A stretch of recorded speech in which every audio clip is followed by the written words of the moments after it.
జూబ్లీహిల్స్ నియోజకవర్గం బోరుబండ డివిజన్లో కాంగ్రెస్ పార్టీ అభ్యర్థి నవీన్ యాదవ్ గడప గడపకు వెళ్లి ఎన్నికల ప్రచారం నిర్వహించారు. ఈ ప్రచారంలో నవీన్ యాదవ్తో మంత్రి సీతక్క పాల్గొన్నారు. ముఖ్యమంత్రి రేవంత్ రెడ్డి చేస్తున్న అభివృద్ధి పనులను గుర్తించి హస్తం గుర్తుకు ఓటు వేయాలని వారు ప్రజల్లో కోరారు. జూబ్లీహిల్స్ ఉప ఎన్నికల్లో కాంగ్రెస్ పార్టీ అభ్యర్థి నవీన్ యాదవ్ను గెలిపిస్తే ప్రభుత్వ సంక్షేమ పథకాలన్నీ పేదల ఇండ్లకే వెతుక్కుంటూ వస్తాయని మంత్రి సీతక్క అన్నారు.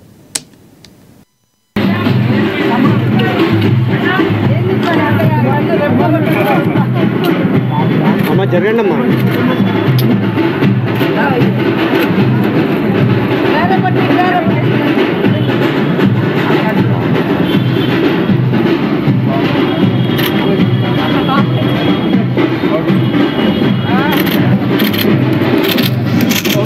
ఓకే రైట్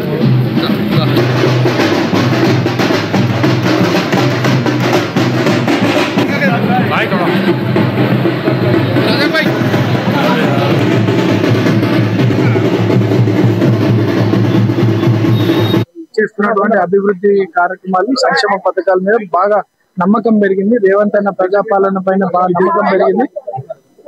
ఈ ప్రాంతం ఈ బై ఎలక్షన్ లో కాంగ్రెస్ పార్టీని గెలిపించుకోవడానికి గల్లీ గల్లీకి మా పెద్దలు అక్క సీతక్క గారు, చైర్మన్స్ ఇన్ఛార్జ్ ఉన్నటువంటి విజయన్న, శోభారాణి మేడం గారు, స్థానిక కార్పొరేటర్ బాబా ఫసీద్దీన్, బస్తీ ప్రెసిడెంట్లు అందరు కూడా మేము పాదయాత్ర చేస్తున్నప్పుడు ప్రచారం చేస్తున్న సమయంలో ప్రజలు కూడా మాతో పాటు స్వచ్ఛందంగా పాల్గొని కాంగ్రెస్ పార్టీకి మద్దతు పలుకుతా ఉన్నారు. చాలా సంతోషంగా ఫీల్ అవుతున్నాం. ఇది చూస్తుంటే కాంగ్రెస్ పార్టీని ప్రజలే మంచి హైయెస్ట్ మెజార్టీతో గెలిపిస్తారని చెప్పి ఈ మధ్య కాలంలో ఈ బోరుబండ నియోజకవర్గంలో మరి అధికారంలో ఉన్న మేము వెంటనే 25 కోట్లు ఇచ్చి గల్లీలలో డెవలప్ చేస్తున్నాం.